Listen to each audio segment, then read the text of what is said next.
hell and launched into the firmament. There you are, a foolhardy, unoriginal idiot who's engineered a situation where hundreds of people are sitting looking at you, expecting you to say something so good that it will make them spontaneously and simultaneously emit noises of amusement. It felt doable before you wrote the sketch. It felt possible afterwards. In rehearsal, there were moments when it felt likely. But in the 2 hours preceding the the performance, it has gradually dawned on you that of course it's impossible, particularly with the irredeemably unfunny piece of material you've perversely saddled yourself with. You've watched all the other acts, many of which have gone down well, and thought of each of them. Of course, that's the sort of thing to do. A sketch using the word fuck, some stand-up about wanking, that mad thing about a man with a dog called Fisticuffs who keeps getting into scrapes. But not your thing, not your stupid, risky, obscure, uninventive piece of nothing. And then it works. The joke works. They get it. They laugh loudly. You can feel their warmth, their appreciation. They like you. It's like a vitamin B shot of confidence to your whole system. My first smoker sketch was about the Samaritans, I'm not particularly proud to say. There have been lots of sketches about the Samaritans, so I wasn't at any great risk of originality. Then again, in my defense, putting an organization with associations of people in despair who are possibly suicidal into an overtly comic scenario, you get the credit.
Daring and edgy, in a context where you're not in much danger of causing offence.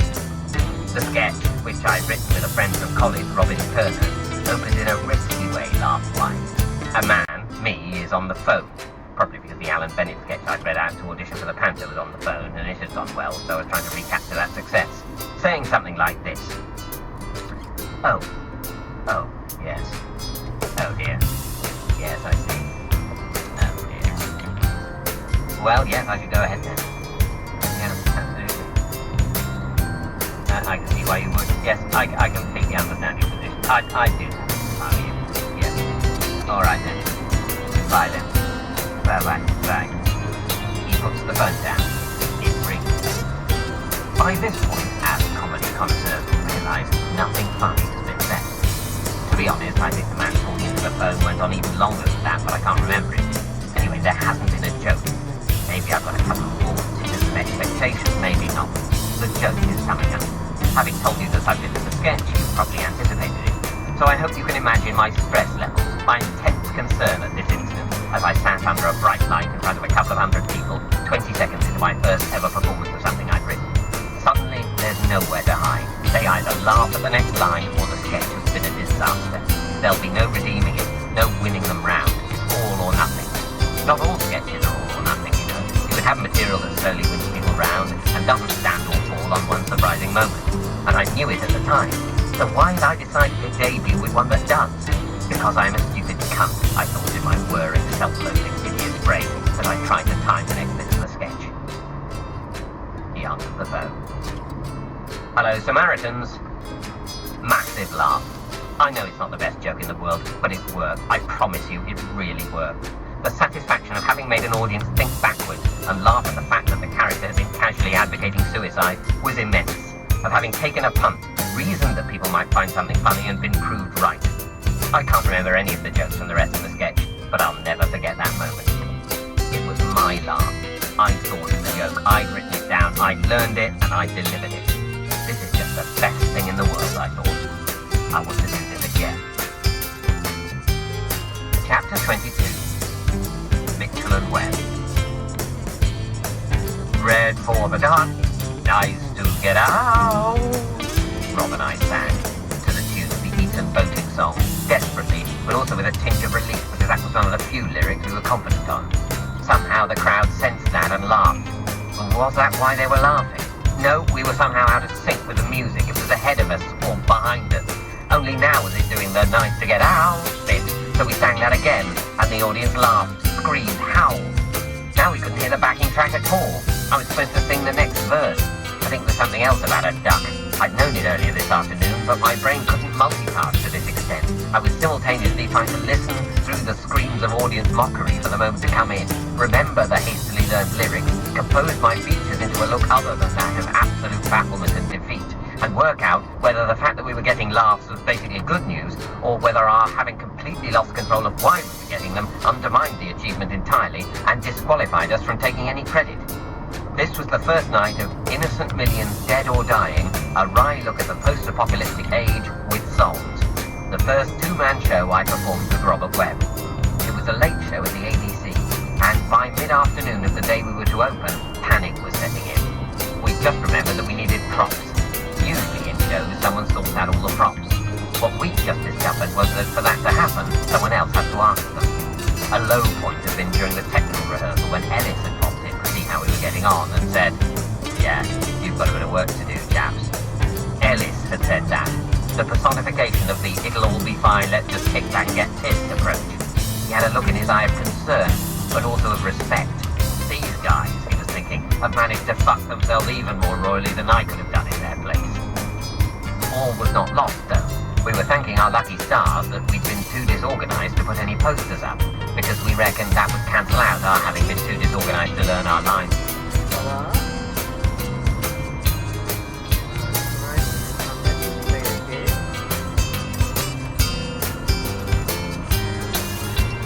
But no, the theatre was almost full. This was unheard of for a late show other than a footlight smoker.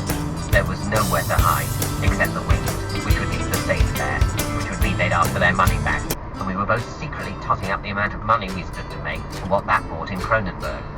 Backstage beforehand, we listened to the auditorium filling up excitedly, and were conscious of a huge opportunity that we were about to screw up. But what's going on, you may be asking if you're in the habit of talking to folks. A minute ago, you were doing a short and derivative sketch taking the piss out of people so unhappy they want to kill themselves. Now you're fucking up a show with Robert Webb. What happened in between? I'll tell you. The genesis of this flawed theatrical creation, or conception of this sickly comic child, or the botched laser surgery behind this ugly humorous vision, had occurred 6 months earlier. When we were both in Edinburgh for the 1994 Fringe, Rob asked me if I wanted to do a show with him. Rob was one of the stars of that year's Footlights tour show, the Barracuda Jazz Auction, and I was there in a play called Colin, written by Charlie Harthill, the new Footlights president, and starring Robert Thorogood, the old one. I was just a lowly first year, but I found the whole presidential vibe very exciting and hoped it augured well for me. As a play, Colin was fine, but nothing special. It was about a man called Colin, but the main reason it was called Colin was because the writer performers of the previous year's Footlights tour had been prevented from calling their show Colin by, well, the story goes it was the tour manager and the techies, but I don't really believe that, as in my experience with Footlights, the tour manager and the techies were never consulted over the name of the show. I suspect the director and then the tour manager and techies agreed. The view was that you can't call the show Colin. The joke that Colin is more usually a name for a human or pet than a comedy review would not come across.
unentertaining people trying to make things like other things. But my main memory of it is a scene where, while the hero is talking or doing some work or somehow otherwise engaged, my character, an old friend.